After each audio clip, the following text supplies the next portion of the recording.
Good evening guys. हम कर रहे थे third chapter accounting principles and first class में हमने 4 प्रिंसिपल्स डिस्कस कर लिए थे, राइट। तो आज हम करेंगे नंबर 5। आप लोग लिखिए heading money measurement principle. Money measurement principle लिख लिया। अब सुनो, नाम से क्या मालूम पड़ रहा है? Money measurement. इसका मतलब हम अकाउंट्स में उन बातों को दिखाएंगे जो मनी में मेजर हो सकती हैं, जो मनी की फॉर्म में रिकॉर्ड हो सकती है, जिसकी कुछ वैल्यू हो, और जो मनी में मेजर नहीं हो सकती उसे हम अकाउंट्स में नहीं दिखा सकते। फॉर एग्जाम्पल, आपने 5 लाख के गुड्स खरीदे, 5 लाख के। क्या अकाउंटेंट इस बात को दिखा सकता है? बिल्कुल दिखा सकता है। कैश माइनस कर देगा, गुड्स में प्लस कर देगा, ठीक है, सीखा हुआ है आपने। अगर मैं आपको बोलूं आपने 10 kg गुड्स खरीदे, 10 kg, क्या अकाउंटेंट इस बात को रिकॉर्ड कर सकता है?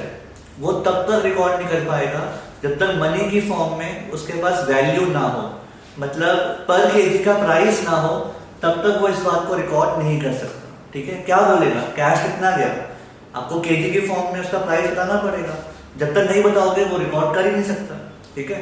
एक और एग्जांपल, मैंने अपने एम्प्लॉयज को 1 लाख सैलरी दी, 1 lakh, cash minus capital minus, record हो सकती है।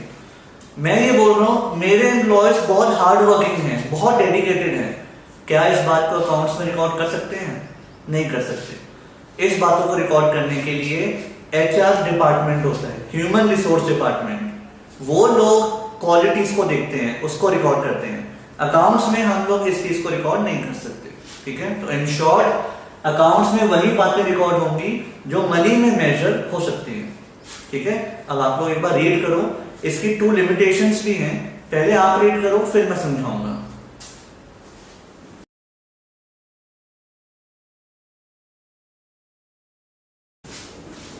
तो अब इसकी लिमिटेशंस डिस्कस करते हैं। पहली लिमिटेशन, आप अकाउंट्स में सिर्फ मनी की फॉर्म में रिकॉर्ड कर सकते हो और कोई बात को रिकॉर्ड नहीं कर सकते, भले ही वो कितनी भी इंपॉर्टेंट हो। क्या मतलब इसका? ध्यान से सुनो।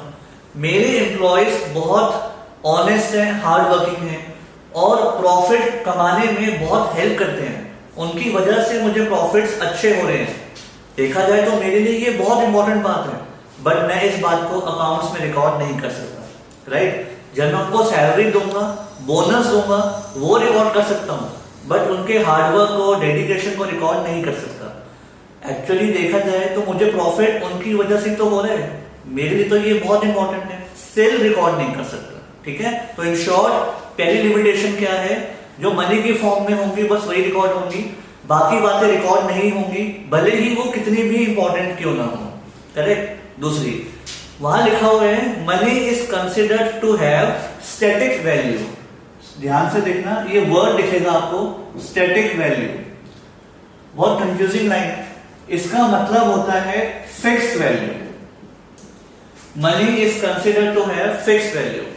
सर समझ नहीं आया, तो इसके लिए एक एग्जांपल देता हूं। देखो, सपोज आपने एक फर्नीचर खरीदा, फर्नीचर 10 लाख का, यह आपने लिया 2015 में 10 लाख का, ठीक है। और आज आप आ चुके हो 2020 में। तो एक बात बताओ, जो उसका प्राइस 2015 में होगा, क्या वही प्राइस 2020 में होगा? नहीं ना। पॉइंट क्या है? अगर आप मार्केट में भी जाओगे तो जो फर्नीचर 2015 में 10 लाख का था ना, आज वही फर्नीचर 12 से 15 लाख का होगा। पता है क्यों? पैसों की वैल्यू चेंज हो रही है। आपने सुना होगा इकोनॉमिक्स में इन्फ्लेशन, डिफ्लेशन, मार्केट फैक्टर्स, वो सब क्या होते हैं? आप सुनना एक बार दोबारा। आपके दादाजी आपको बोलते होंगे कि बेटा तुम लोगों को तो मूवी देखने के लिए 500 रुपीज चाहिए होते हैं, 500 रुपए कम से कम। हम यही मूवी देखने जाते थे 1 रुपये में, मतलब अगर हम मूवी देखते थे तो 1 रुपये लेके जाते थे, आप लोगों को 500 रुपए चाहिए होते हैं, पता नहीं क्यों। तो आपको क्या लग रहा है? क्या वो आपको झूठ बोल रहे हैं? वो आपसे बिल्कुल भी झूठ नहीं बोल रहे, वो आपको सच बता रहे हैं। बस फर्क ये है कि उस टाइम पे पैसों की वैल्यू कुछ और थी और आज पैसों की वैल्यू कुछ और है। उस टाइम पे 10 रुपीज भी बहुत बड़ी बात थी और आज 500 भी बहुत छोटी बात हो गई है, ठीक है, नॉर्मल है, बहुत जल्दी खर्च हो जाते हैं। रीजन, महंगाई बढ़ रही है और पैसों की वैल्यू गिर रही है। तो आज तो 500 भी कुछ नहीं है, उस टाइम पे 10 रुपए भी बहुत थे। ठीक है, ये मैं आपको क्यों बता रहा हूँ, यहाँ देखो, जो हमने फर्नीचर लिया था 2015 में 10 लाख का, आज मार्केट में वही फर्नीचर 15 लाख का मिलता है। ठीक है, बट आप इस बात को अकाउंट्स में रिकॉर्ड नहीं कर सकते।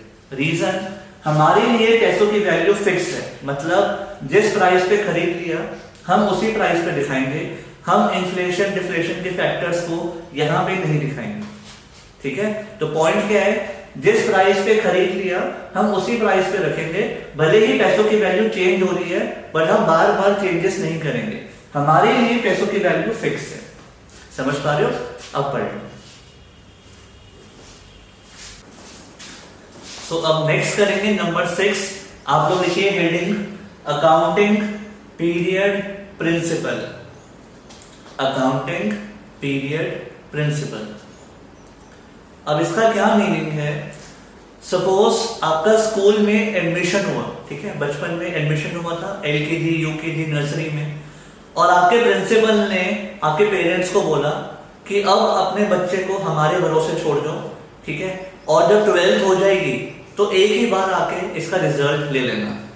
आई रिपीट, उन्होंने ये बोला अपने बच्चे को हमारे भरोसे छोड़ दो, अब 12 इयर्स हम पढ़ाएंगे, आप कुछ मत पूछना कि कैसा कर रहा है, 12th के बाद देखना एक ही बार उसकी परफॉर्मेंस। ठीक है, तो क्या आपके पेरेंट्स मान जाएंगे? आप तो मान जाओगे, क्या आपके पेरेंट्स मान जाएंगे? बिल्कुल नहीं मानेंगे। रीजन, उनको हर साल आपकी परफॉर्मेंस देखनी है कि आपकी परफॉर्मेंस ऊपर जा रही है या नीचे जा रही है, क्योंकि अगर वो परफॉर्मेंस नीचे जा रही है तो ऑब्वियसली उस पर वो वर्क करेंगे कुछ ना कुछ। ठीक है, तो आपके पेरेंट्स को हर साल आपकी रिपोर्ट कार्ड देखनी है। वैसे ही मान लो मैंने बिजनेस स्टार्ट किया 2000 में एंड मैं बोल रहा हूं आप लोग मेरे बिजनेस की परफॉर्मेंस 2020 में देखना, 20 इयर्स के बाद, तो कोई नहीं मानेगा। क्यों नहीं मानेंगे? क्योंकि काफी लोगों को मेरे बिजनेस की परफॉर्मेंस में इंटरेस्ट है। अब ऐसे कौन से लोग होते हैं जो मेरी परफॉर्मेंस देखना चाहते हैं? तो यहां देखो, जैसे गवर्नमेंट है, गवर्नमेंट हर साल मेरे बिजनेस में इंटरेस्ट रखेगी, हर साल मेरे अकाउंट चेक करेगी। रीजन पता है? टैक्स। गवर्नमेंट को ये देखना है कि क्या मैं टैक्स भर रहा हूं या नहीं भर रहा, ऑब्वियसली। ठीक है, दूसरी बात, जो बैंक होते हैं वो लोग मेरे अकाउंट्स देखना चाहेंगे। क्यों देखना चाहेंगे? अगर मुझे लोन चाहिए तो बैंक पहले आपके अकाउंट्स चेक करेगा, उसके बाद लोन देगा। ठीक है, उसके बाद जो आपके एम्प्लॉइज होते हैं, एम्प्लॉइज, वो लोग भी आपके अकाउंट्स देखना चाहेंगे, प्रॉफिट एंड लॉस और बैलेंस शीट। पता है क्यों? वो ये देखेंगे कि सर अगर आप इतना प्रॉफिट कमा रहे हो तो हमें बोनस क्यों नहीं मिल रहा। वो बोनस के लिए चेक करेंगे और अपने सैलरी के लिए, ऑब्वियसली, कि टाइम पे सैलरी मिल रही है या नहीं। ठीक है, ऐसे ही क्रेडिटर्स आपके अकाउंट्स देखेंगे, लेंडर्स। क्यों? वो चेक करेंगे कि आप लोगों को टाइमली पे करते हो या नहीं करते, टाइमली पेमेंट। ठीक है, तो इन शॉर्ट काफी लोग आपके अकाउंट्स में इंटरेस्टेड होते हैं हर साल ये बातें देखने के लिए। ठीक है, तो अगर मैं ये बोलूंगा कि 20 इयर्स के बाद अकाउंट्स देख लेना, कोई नहीं मानेगा। तो मुझे हर साल एवरी ईयर अपने अकाउंट्स पब्लिश करने पड़ेंगे, एवरी ईयर न्यूज़पेपर में डालने पड़ेंगे। ठीक है, इंटरनेट पे डालना पड़ेगा। और वो कौन से अकाउंट्स होते हैं? एक होता है प्रॉफिट एंड लॉस अकाउंट, जो थोड़ा सा मैंने आपको हिंट दिया था, और एक होती है बैलेंस शीट। ये अकाउंट्स एवरी ईयर पब्लिश करने पड़ेंगे। ठीक है, तो इस कंसेप्ट का मतलब क्या है? अकाउंटिंग पीरियड प्रिंसिपल मतलब जो आपकी लाइफ है, सपोज 20 इयर्स 30 इयर्स, आपको उस लाइफ को टुकड़ों में बांटना पड़ेगा, पार्ट्स में, और एवरी ईयर, हर साल अपने अकाउंट्स पब्लिश करने पड़ेंगे, एवरी ईयरली। आप ये नहीं बोल सकते कि 20 इयर्स के बाद एक ही बार देख लेना, ऐसा नहीं हो सकता। आपको हर साल दिखाने हैं, और हर साल का मतलब क्या होता है? 1 अप्रैल से 31 मार्च, ये अकाउंट्स का ईयर होता है, बिजनेस का ईयर ये होता है। आपको हर साल अपने अकाउंट्स दिखाने हैं 31 मार्च को, फिर यहाँ पे दिखा दिए, फिर अगले साल अप्रैल से शुरू होगा आपका साल, और फिर से 31 मार्च को अकाउंट्स दिखाने। ठीक है, तो एक होता है कैलेंडर ईयर, जैन से दिसंबर, और एक होता है फाइनेंशियल ईयर। तो बेसिकली ये फाइनेंशियल ईयर है जिसमें आपको अपने अकाउंट्स दिखाने होते हैं। समझ पा रहे हो?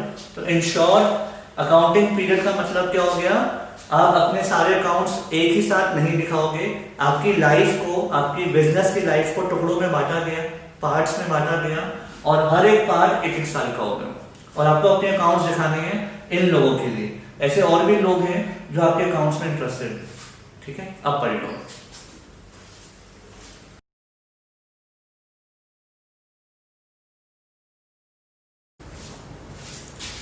तो अब करेंगे number 7, historical cost concept. Historical cost concept, इसका क्या मीनिंग है?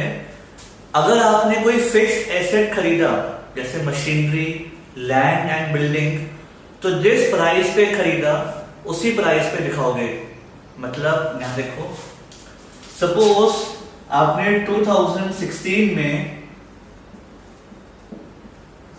एक लैंड एंड बिल्डिंग खरीदी, लैंड एंड बिल्डिंग खरीदी, मान लो 60 लाख की। ठीक है, 2016 में आपने बिल्डिंग खरीदी 60 लाख की।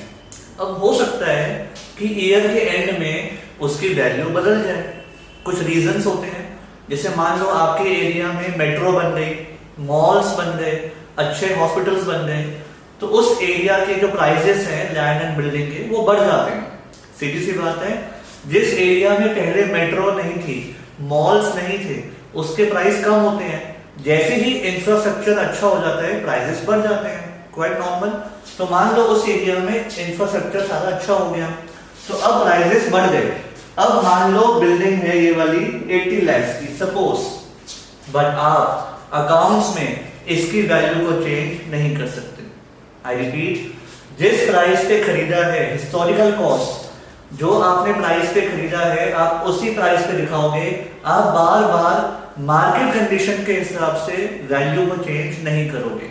अगर बढ़ गई तो भी आप नहीं बढ़ाओगे, और अगर मान लो 60 लाख से कम हो गई तो आप कम भी नहीं करोगे। जिस प्राइस पे है उसी पे रहने दोगे। ऐसा क्यों किया गया होगा? सुनो ध्यान से। कभी कभी होता क्या है, हम लॉसेस में जा रहे होते हैं, ठीक है, और हमारे बिजनेस में कोई इन्वेस्ट ही नहीं कर रहा। तो हुआ क्या, हमने मार्केट सिचुएशन का फायदा उठाया और हमने बोल दिया कि हमारे बिल्डिंग की वैल्यू बढ़ गई। हमने ये दिखा दिया कि 90 लाख हो गई, ठीक है, जानबूझ के बढ़ा के बोल दी, तो उससे हम प्रॉफिट में आ जाएंगे। 60 लाख की बिल्डिंग अगर 90 की हो जाएगी, प्रॉफिट में आ जाएंगे, तो उससे हमारा बिजनेस प्रॉफिट में आ जाएगा और लोग इन्वेस्ट कर लेंगे। तो ऐसे तो हम अकाउंट्स में छेड़खानी कर सकते हैं। छेड़खानी मतलब एडिटिंग, अकाउंट्स को ठीक करने की कोशिश कर सकते हैं। तो गवर्नमेंट ने ये बात पकड़ ली कि इंडियंस तो इस काम में माहिर है, तो गवर्नमेंट ने बोल दिया जिस प्राइस पे खरीदा है उसी प्राइस पे दिखाओगे, आप बार बार चेंजेस नहीं करोगे, क्योंकि गवर्नमेंट बार बार तो अपना इंजीनियर भेजेगी नहीं वेरिफिकेशन के लिए कि चेक करो 90 लाख हुई भी है या नहीं हुई। बार बार हर किसी के पास तो गवर्नमेंट नहीं भेज पाएगी ना। तो गवर्नमेंट ने रूल बना दिया कि जिस प्राइस पे खरीदा है उसी पे दिखाओ। बट हाँ, डेप्रिसिएशन दिखा सकते हो, वो अलाउड है ऑब्वियसली। जैसे लैंड बिल्डिंग की 60 लाख की बिल्डिंग डेप्रिशिएट होती है और नॉर्मल है, तो आप डेप्रिसिएशन दिखा सकते हो और फिर इसका प्राइस 54 दिखा दोगे, 54 लाख। इसको बोलते हैं बुक वैल्यू, ये अलाउड है। फिर अगले साल फिर से डेप्रिसिएशन दिखाओ 6 लाख, अब हो गई 48 लाख, ये अलाउड है। बट अगर आपने 60 की खरीदी है और आज उसकी वैल्यू 80 लाख 90 लाख हो गई, आप उस वैल्यू पे नहीं दिखा सकते, ठीक है। तो हिस्टोरिकल कॉस्ट कंसेप्ट का मीनिंग क्या हो गया, जो हिस्ट्री में प्राइस था, मतलब जो बेसिक प्राइस था, आप उसी पे दिखाओगे, मार्केट सिचुएशन के हिसाब से चेंज नहीं करोगे। रीजन, ऐसे तो आप अपने अकाउंट्स को मैनिपुलेट कर लोगे बार बार चेंजेस करके, और उसको हम बोलते हैं विंडो ड्रेसिंग। विंडो ड्रेसिंग मतलब अपने अकाउंट्स को अच्छा दिखाना, ठीक है। तो अगर हम इस बात पे नहीं आएंगे कि हिस्टोरिकल कॉस्ट पे दिखाना है, तो कोई भी वैल्यू बार बार चेंज कर लेगा और अकाउंट्स की विंडो ड्रेसिंग कर लेगा, अपने अकाउंट्स को मैनिपुलेट कर लेगा, ठीक है। इसीलिए ये फैक्टर अलाउड नहीं है, ये बात अलाउड नहीं है। जिस प्राइस पे है उसी पे दिखाओ। आप 80 लाख पे भी नहीं दिखाओगे, आप इसको कम भी नहीं करोगे, 40 लाख पे भी नहीं दिखाओगे, बट डेप्रिसिएशन दिखा सकते हो और उसके बाद जो प्राइस आएगा उसको बुक वैल्यू बोलते हैं, ठीक है। अब पढ़ लो।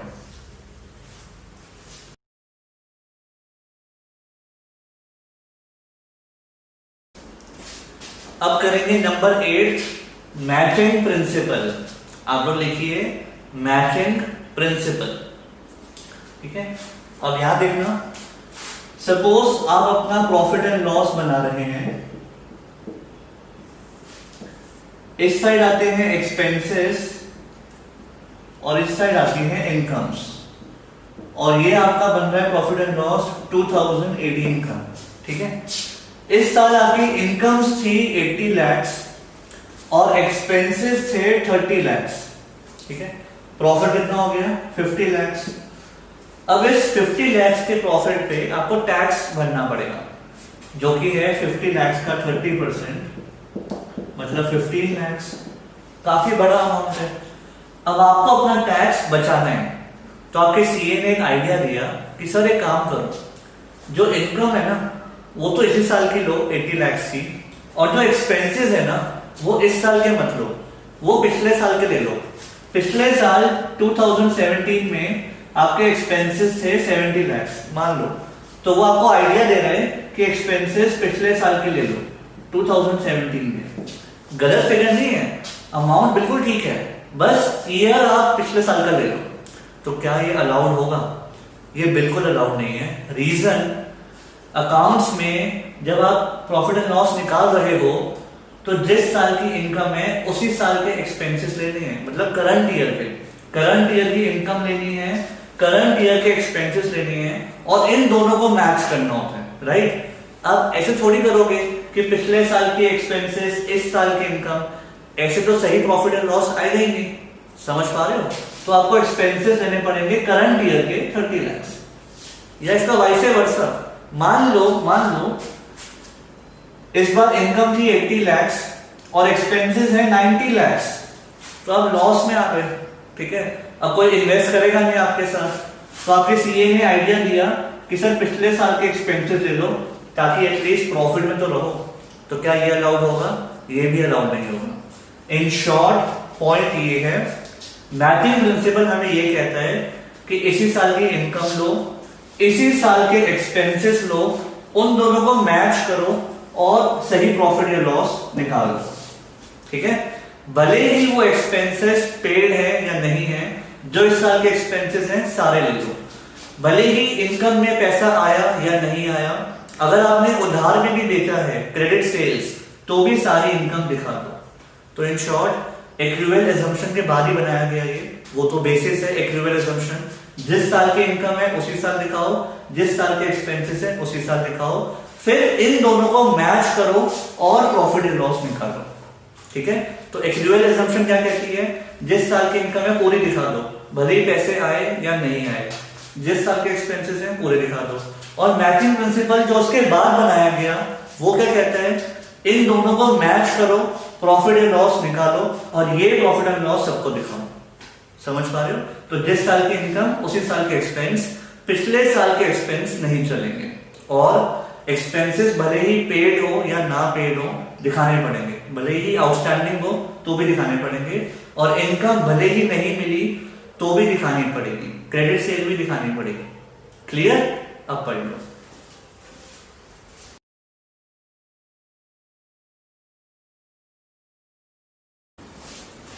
तो अब करेंगे number 9, dual aspect principle. Dual aspect principle, dual का मतलब होता है दो। हर ट्रांजैक्शन के दो इंपैक्ट होते हैं अकाउंट्स में, ये तो आप स्टार्टिंग से ही सीख रहे हो। Every transaction has two impacts.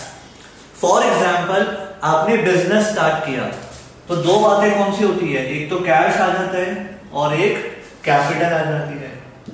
तो हर ट्रांजैक्शन के दो इंपैक्ट होते ही हैं। एक और एग्जांपल, सपोज आपने गुड्स खरीदे फॉर कैश, 2 लाख के गुड्स खरीदे फॉर कैश, तो कैश माइनस हो गया और गुड्स मतलब स्टॉक में प्लस हो गया। So every transaction has two impacts.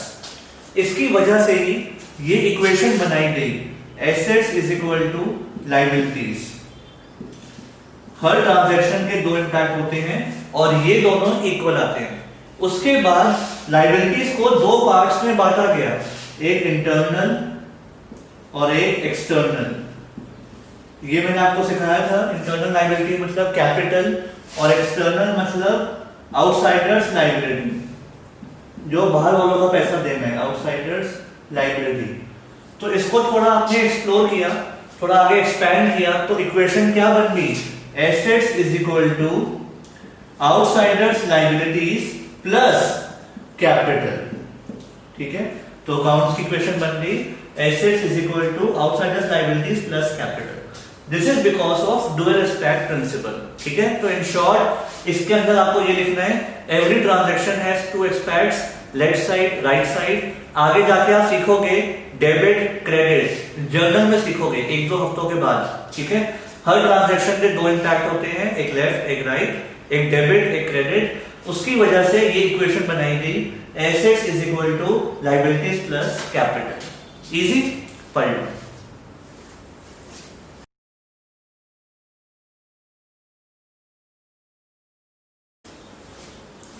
सो आज का last concept number 10, verifiable objective concept. Verifiable objective concept, इसका क्या मीनिंग है, आप अकाउंट्स में कुछ भी रिकॉर्ड करते हो तो हर पॉइंट का आपके पास प्रूफ होना चाहिए। कुछ भी ट्रांजैक्शन को रिकॉर्ड करोगे तो उसका बिल होना चाहिए।